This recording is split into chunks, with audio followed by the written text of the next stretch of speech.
All right, welcome to the Leadership Puzzle, where we break down the challenges of modern leadership and help you put the right pieces together. I'm your host, Jeff Lupinacci, and today I have someone who knows how to get leadership teams unstuck and unstuck fast. I'm super excited to introduce Ed Muzio. He's one of the few management consultants who in the world who can coach executive teams at a system level. He works with CEOs, executives, and helps them really shift their mindset, their culture to help cascade into their whole organization. You know, he's been called one of the planet's clearest thinkers on management practices, and it's easy to see why. With his mantra of higher output, lower stress, sustainable growth, Ed has helped lots of organizations, both large and small, to rewire how they lead, decide, and adapt. He's an author of an award-winning book, Run Fast, Flexible, Focus Management. Oh, let's see.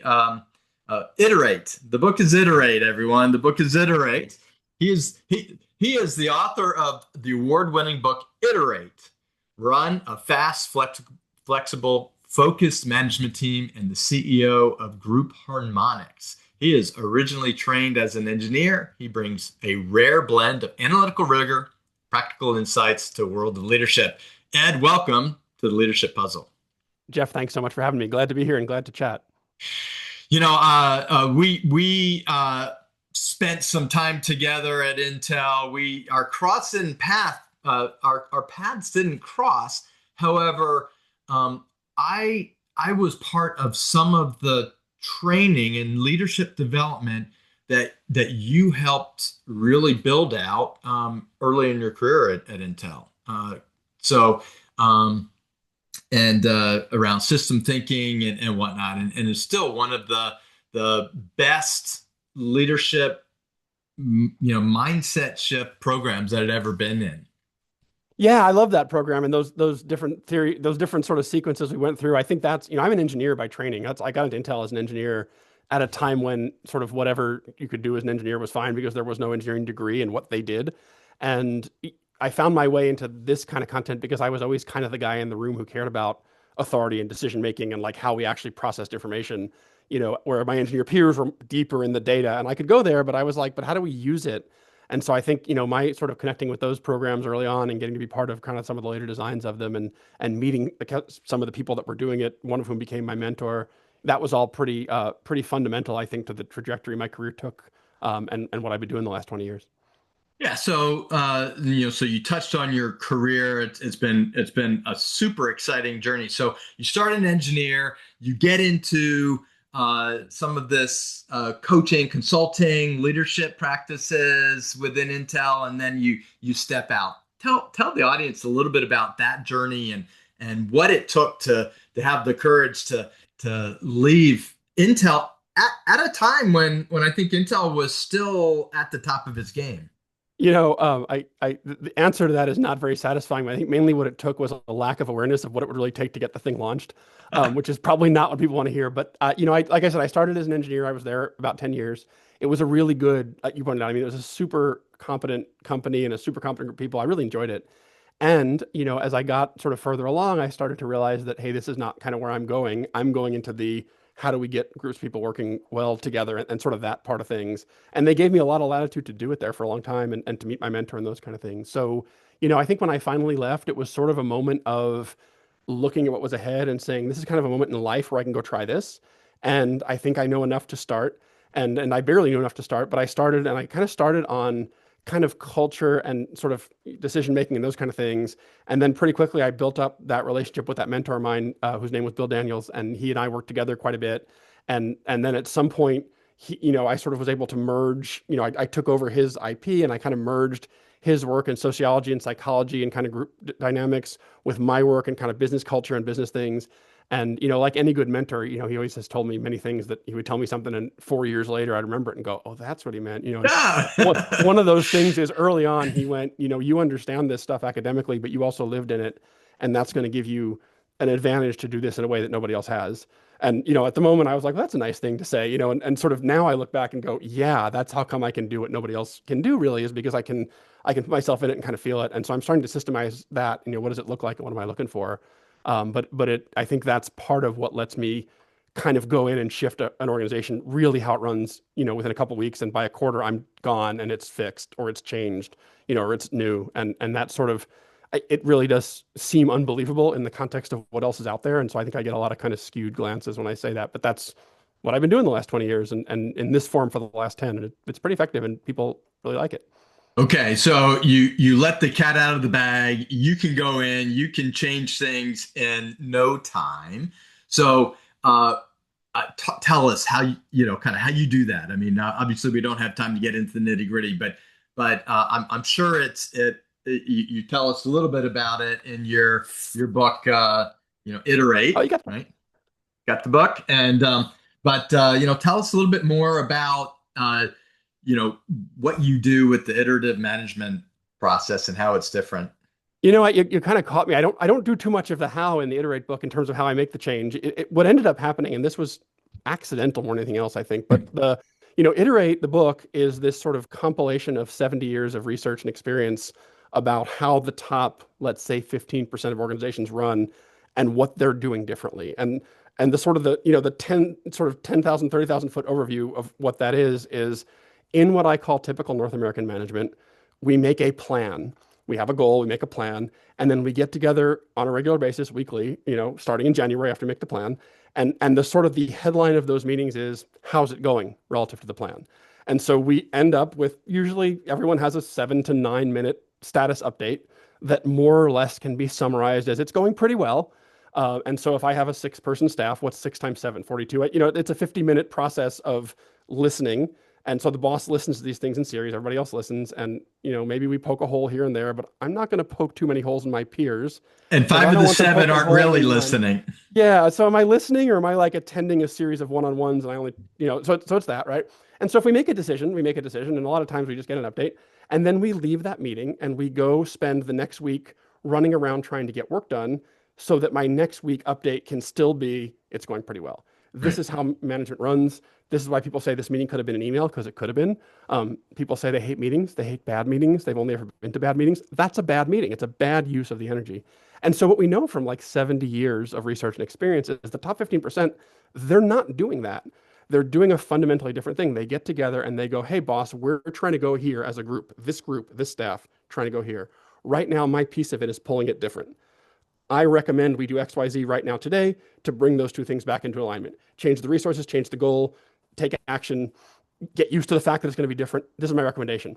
That takes about 3 minutes. And so one person does that in 3 minutes, and then we get 15 to 25 to sort that out and make a decision. And so now instead of 0 to 1 decisions per cycle, we're making 1 to 5 per cycle. Some of those decisions are go off with these people, get a real recommendation together on this that's detailed, come back and let's review it here and approve it here. So now on our agenda also are these returning recommendations of like, hey, we looked at this, here's what we think. Everything's forward looking, here's what's in the future.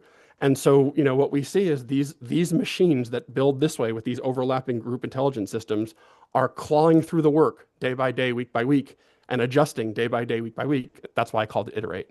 And it's fundamentally different from the way most management works. And that's what the book is like. If you go do what the book says, that's what that is. It just articulates, here's how they're doing it. And there is nothing in the book that anyone would not understand. It actually, as you read it, people mostly go, yeah, this is pretty intuitive. Like this makes a lot more sense than what we're doing now. So that's the book. So you think they go, oh, duh. And it's like, why didn't I think of that? Maybe I think we've all read business books where we went, this person put into words a thing that, kind of makes sense. And I think there is that.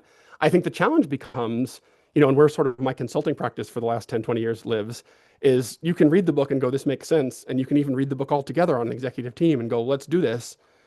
And then you look around and we're still not doing it. Why aren't we doing it? We said we would do it. And so, what the consulting practice looks like is a whole lot of engineerish understanding of the fact that, hey, management culture is routinized and systematized group behaviors. And if you're going to change routinized and systemized group behaviors, you can't do it by like telling people to change it. You can't do it by holding hands and agreeing. It's sort of like Yeah. if the organization were a person the culture is kind of like where the habits go. So like in what way do you breathe and do you swing your arms when you walk and those kind of things. And all of that is in the individual in a different part of the mind and can be consciously changed, but it can be changed. And same in the organization. It can be changed, but not in a sort of a direct conscious, hey, we've all agreed to it. Let's have a change management campaign where we have a burning platform and we have slides and then we have Yeah. some more slides and then we, talk about it a lot and somebody brings us posters, some supplier puts a poster on the wall. Like that is not effective. And everyone's been through those campaigns and they don't fundamentally shift. But Yeah. we can fundamentally shift. And that's kind of the culture change bit. We can talk more about that if you want. Well, actually, it brings me up to this idea. I was talking to a VP of HR actually just a little while ago, and he made a comment. He said, AI is shifting things faster than when e-commerce and the whole internet boom happened, Mhm. which I think you and I both kind of lived through that, and there was definitely exciting times and lots of new things, and AI is changing it even faster, which I think requires a different mindset, and people to actually look and think differently about AI, not just a tool, but what it can actually deliver in terms of performance and work, which I think gets to some of the core of what you've been doing for the last 20 years and helping leaders shift their mindset and change some of their team behaviors and the way that they work. How do you see that your iterative process can leverage, your kind of plan and process to help leadership teams and organizations get through this change with AI coming so fast? It's interesting. One of the things I didn't see coming in this career, 10 or 20 years ago was the level of job security that the, technology would bring me. And the reason that happened is because what I'm doing and what I'm helping organizations do makes more sense. A, when you need to be more cross-functional, B, when you need to be when you're dealing with more complexity, and C, when things are changing faster. And the .com and the sort of the advent of software as a service type cloud tools and now AI have all just continuously upped the ante on that. Yeah. Currently, also the U.S. government is upping the ante on constant flux and change, right? And so, uncertainty, right? No, whatever you think about it, uncertainty is like nobody argues there is more uncertainty like all the time. And so, the work of Iterate says, the you make the plan in January, and as time goes by, reality drifts from the plan. And so if you do the statusy update meeting, the North American management meeting, your meetings become necessarily more performative the further from January you get. And so I don't know if you can see it behind my big microphone, but there's a sticker back there that says, "We love reality." I give these out to my clients because, what we find is the organizations that can go, "Hey, this changed. What should we change?" Okay, we changed that and that changed this. Now what should we change? That iterative step-by-step approach is the key. And so when you look at, AI and you go, what it can do this month is different than what it could do 3 months ago. So, you're going to decide how to implement an AI client or an AI implementation or an AI solution, or you're going to decide not to, whatever you decide. 2 or 3 months from now, you may want to revisit that decision. Yeah. If you have a strat plan process that allows you to revisit that decision a year from now, or if you have a North American management process that says when someone wants to bring new information in that could change the goals mid-cycle, so not at the end of the year, they have to burn social capital and do a bunch of influencing, then you're not going to make those changes on the regular. And if you don't make a bunch of small incremental adjustments, then you will end up making huge, scary adjustments more often, because the cycle of change is faster than the cycle of your annual goal planning. Right. And people go, well, we do quarterly goal planning. Okay, fine. So now you've got these huge meetings every quarter, but there's still momentum to not change things too much because it's hard.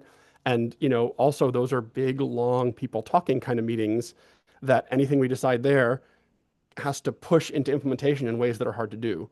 And so there is energy toward don't change too much. Whereas, the companies that run the way I'm talking about, they don't all call it iterate. Most of them don't. But the energy is toward what incremental adjustment now, now what, now what, now what. And so it's a constant change. I don't know a more sort of rational or functional way to deal with the level of change that AI is injecting than that. Yeah. You need intelligent, overlapping groups of humans making good group decisions and constantly adjusting. as the new information comes in. And new information will come in from the universe, and new information will come in based on what you did. You will learn things.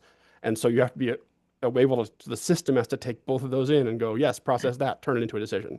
Okay, now what did that do? Process that, turn it into a decision on a regular basis. No, I love I love the concept and whatnot.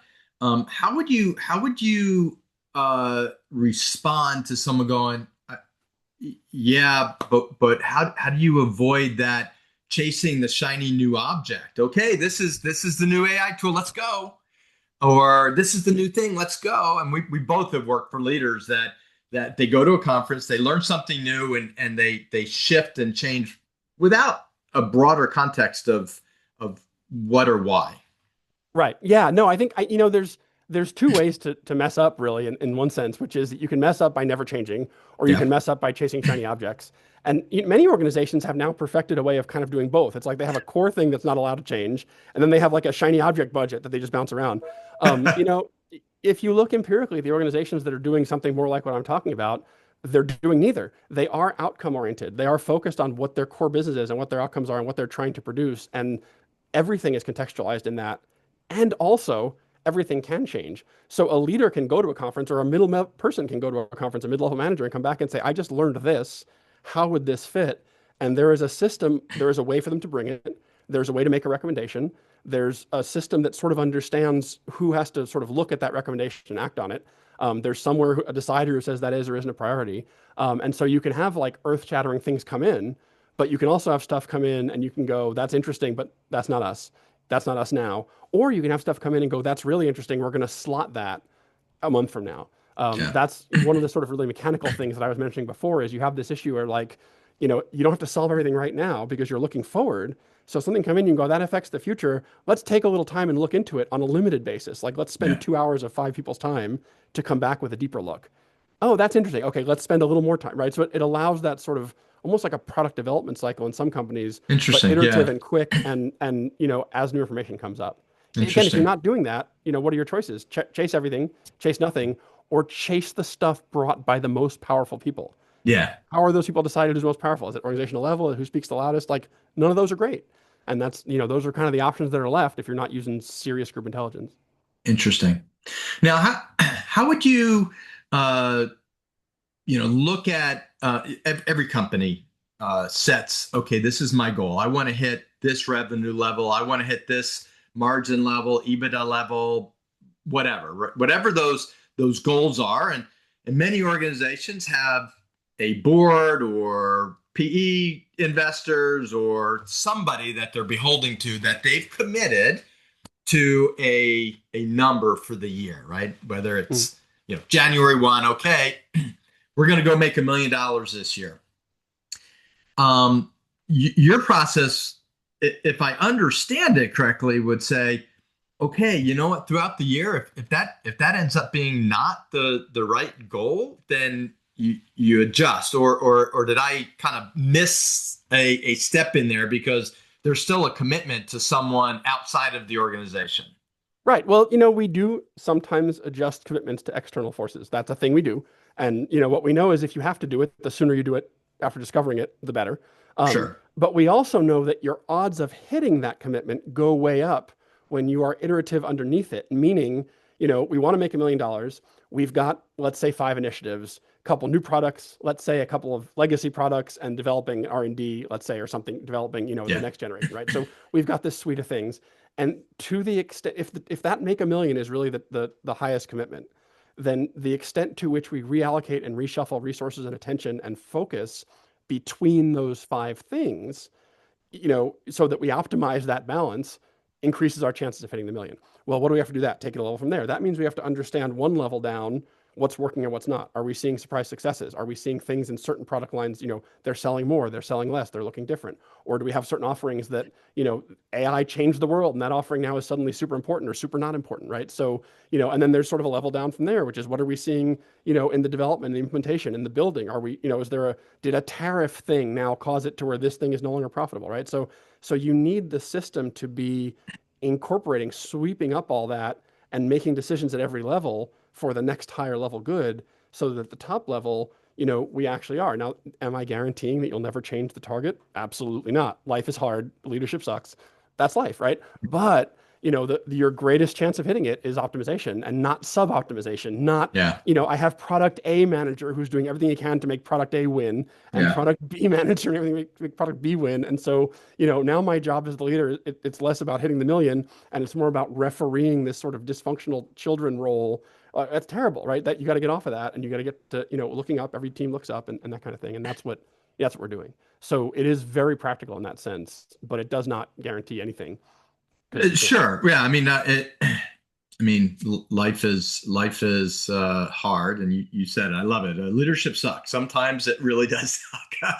um, so what that would suggest to me is that you really need to have the senior most leaders really buy into this way of thinking and working, almost even a board level if they have a board or some kind of oversight process. Because if you have a board that says, CEO, you're going to hit that $1 million come, hell or high water, and you come back and you do all those things, and you see, gosh, there's so many.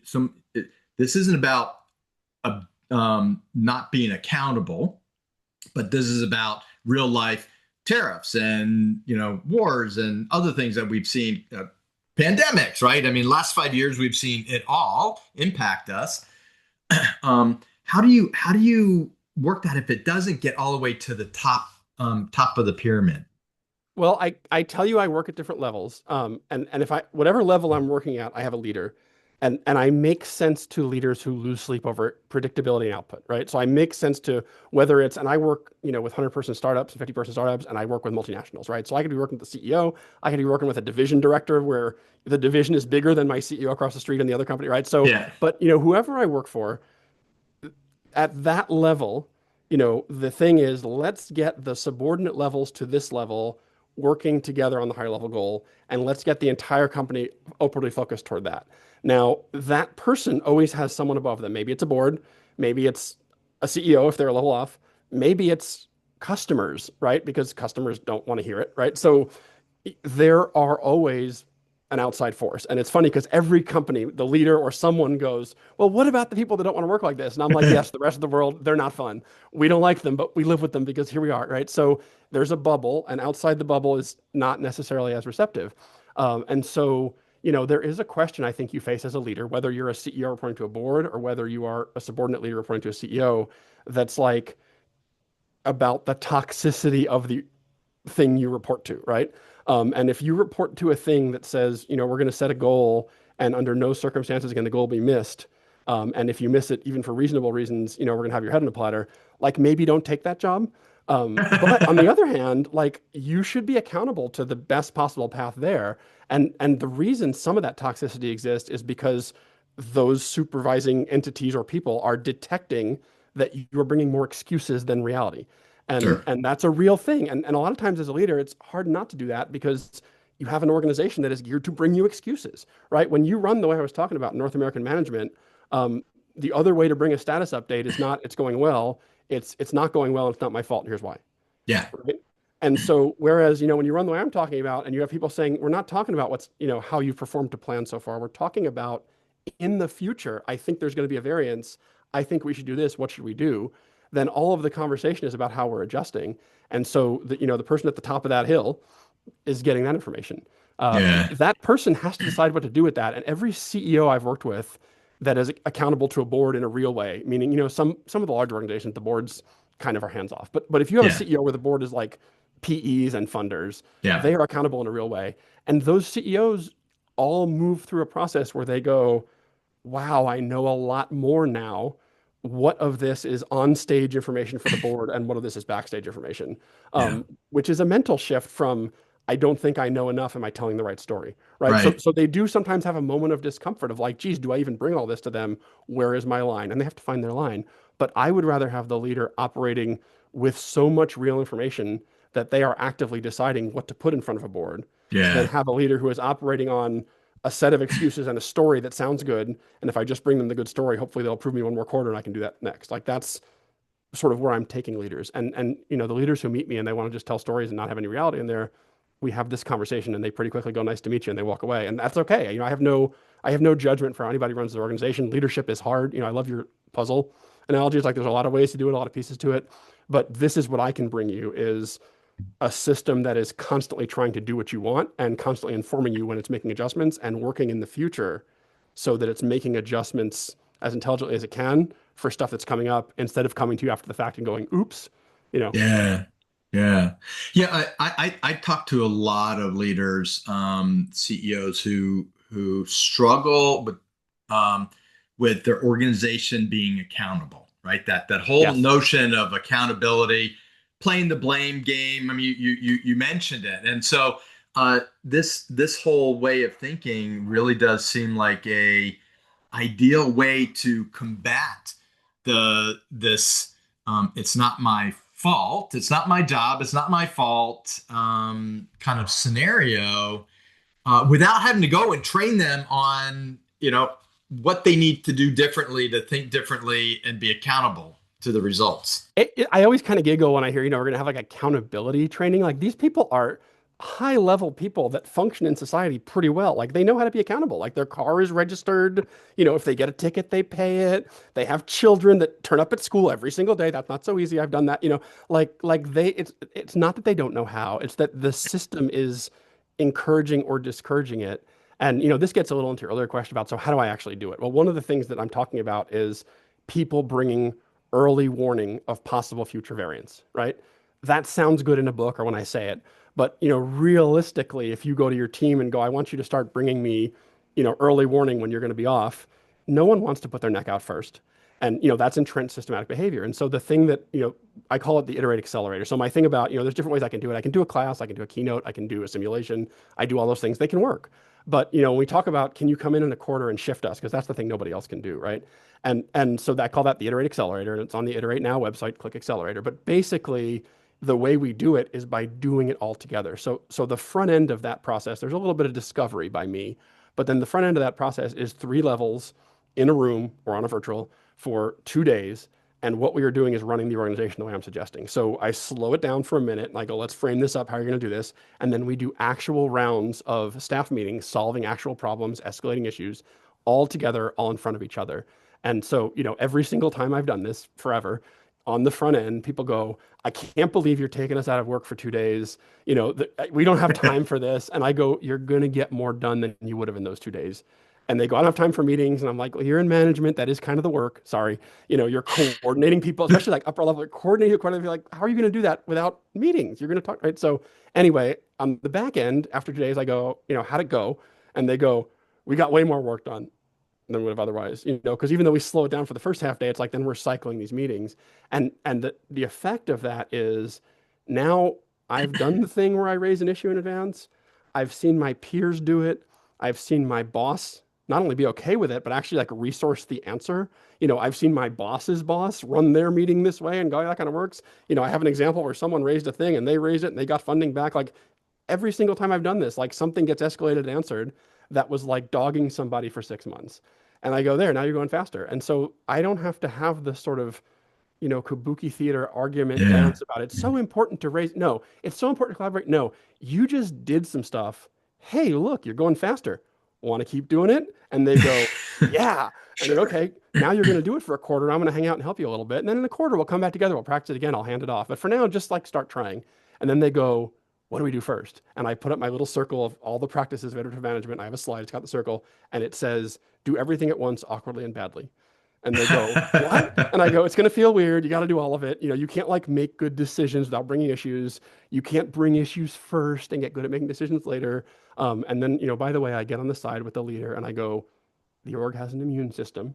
It's going to try and throw me out. Let me show you what that looks like. Like we had this conversation. And then the org does. It either tries to actively throw me out by they go to him and they go, he doesn't know what's going on in this business.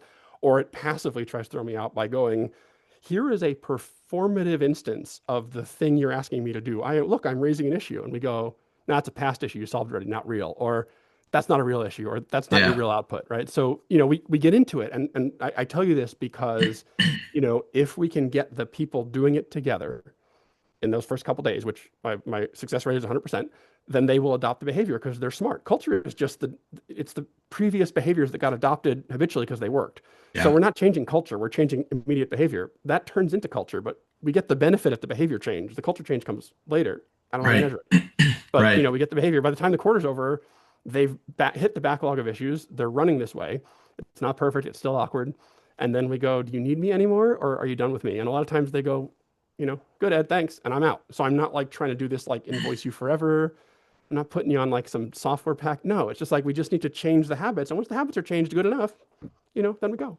And that that has worked over and over again. And I Yeah. don't know of a better way to do it because it's Yeah. otherwise it's like who wants to stick their neck out first, and everyone goes, that's it. Yeah. I'm reminded on a time early in my career at Intel.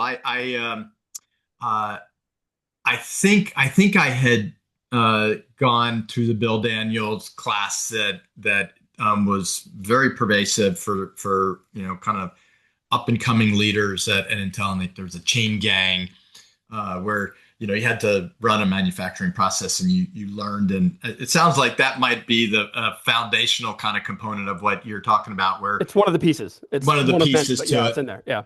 But I remember my first big failure at where I was trying to do a software implementation, and it was really hard. We were trying to take a desktop tool and make it an enterprise application, and it was just it just took a whole lot longer.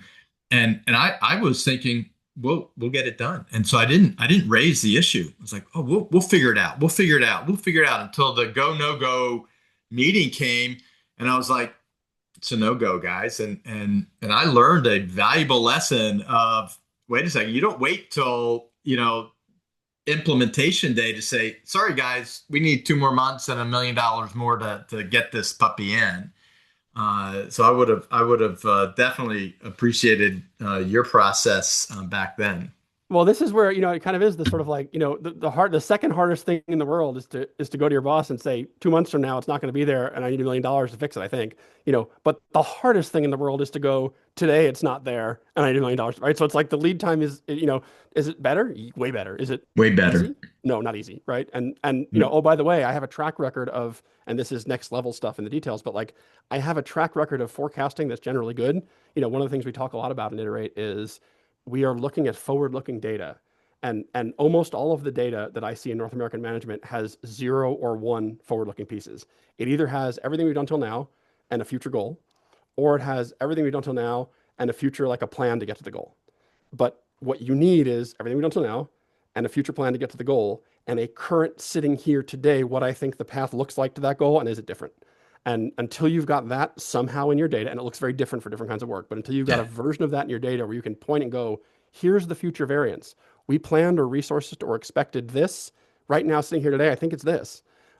Here's my recommendation. Until your data is showing that, what your data is showing is everything till now, and then you're talking about a blank area of the graph, and it's like, let me give a song and dance about what's going on. So that's a big part of it is looking forward with 2 versions of the future and saying, I see a variance. And that's Yeah. the thing you're talking about, right? If you had that, Yeah. you would have seen that go, no go as the dot, but you would have seen the path leading there, and your org would have fed up to you.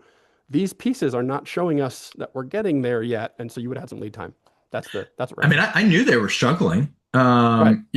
My team was raising it, and I was like, okay, no worries, no worries. And I was like, what's your confidence level? Oh, I'm really confident that, and I should have said, hey, the team is raising this issue. We're working on it. We're doing everything we can to figure this out. But I should have certainly brought it. Well, maybe Jeff, I mean, maybe you should have, or maybe, you knew something about the system you were in, and it would have said, we'll encourage them more, because that, a lot of what's out there in sort of managing one-on-one is like be encouraging and be positive, and that's not wrong, but if you don't have this overriding, like, hey, we bring each other information early and often, and we look forward, then, that becomes kind of like the book on what to do about that might be what you had, which was Yeah. go encourage them. I know it's hard. We've done hard things before.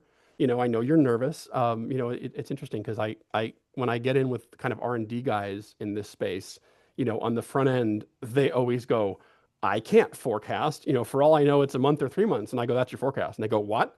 And I go, right now, we require you to put a date in. You know that date's false.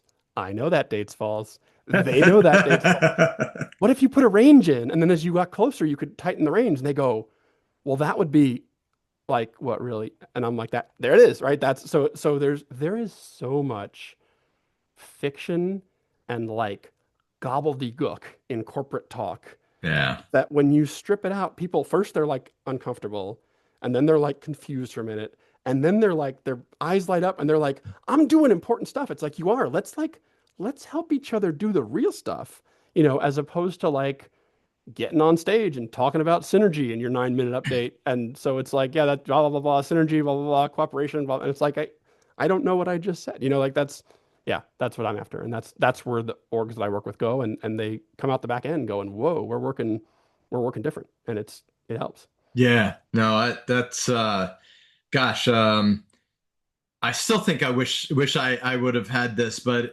I certainly learned a very valuable lesson early in my career of, I mean, failure is a powerful learning tool, and so I imagine that failure component is a little bit about, but you're failing fast, right? I mean, you're failing faster than even folks who say fail fast, learn and go, right? I mean, because Right. Well, we you're used to say, yeah, we used to say fail forward fast. Remember that? Fail forward fast. And, yeah, and by the way, Intel, they didn't do this perfectly, but back in the day that we're talking, like we were there when I was there, if you looked at what they were doing, they had an 18-month roadmap. They had 10 years of products dropping every 18 months. The product was undefined. The product was not built yet. The market didn't exist yet. The use cases weren't there yet, right? So the reason this cooked up at Intel is because back then they were among a small number of companies that had such tremendous complexity and risk that they had to work this way. And this is how it yeah, started. The Andy Groves of the world were hanging out, Gordon Moores were hanging out with the Peter Druckers of the world. And this is where this kind of bubbled up. And my mentor was part of that sort of process. I've written about that before. But that's where this bubbled up. What has happened is as that uncertainty has ported from tech world into every world, the need for cross-functional, need for forward-looking has come with it. And that's been, the reason that I get to have job security. And I think the reason I get to have a job doing this next to these big firms that, if you ask them about culture change, it's years and it's slides, it's a team of 6, and people come out the back end of those things and go, I don't know what I did. I'm not sure what we did. We did, yeah, we said we did it and we did something, we're more collaborative. I think so, but it's like, are you going faster this week than you were last week? It's like, oh, no, I don't know. It's like, we can do more. yeah. No, that's great. Well, Ed, unfortunately, our time is run out. We covered a lot, and we could probably spend a couple more hours. I knew we would just have a conversation because this is so rich. But tell us a little bit about your website, your book, Iterate. Where can they get it, and a little bit about how people can get in touch with you. Yeah, thanks. I mean, I think if you're a person who, like I said, loses sleep over output or predictability, this stuff makes a lot of sense because it's kind of a thing that, what I'm hearing from clients is nobody else is talking about it. It's not so much, it's not sort of set a strat. It's not sort of collaborate. It's like, how do we get this stuff done? And so the book is Iterate. The website for the book is iteratenow.com, and you can get to Amazon from there. It's available everywhere books are. It's on audio, it's on Kindle, it's on ebooks, Apple iBooks, ebooks. And then, as far as how I can help, the accelerator, if you hit the accelerator button on the Iterate Now website, top right, that'll show you something about that. Also classes and things. You can reach me, ed@groupharmonics.com. And I'm on LinkedIn as well, Ed Muzio. I'm I think the only Ed Muzio on LinkedIn. So yeah, I hope people reach out and happy to chat. I'm always happy to kind of jump on a quick call with somebody and just chat about kind of what are you seeing?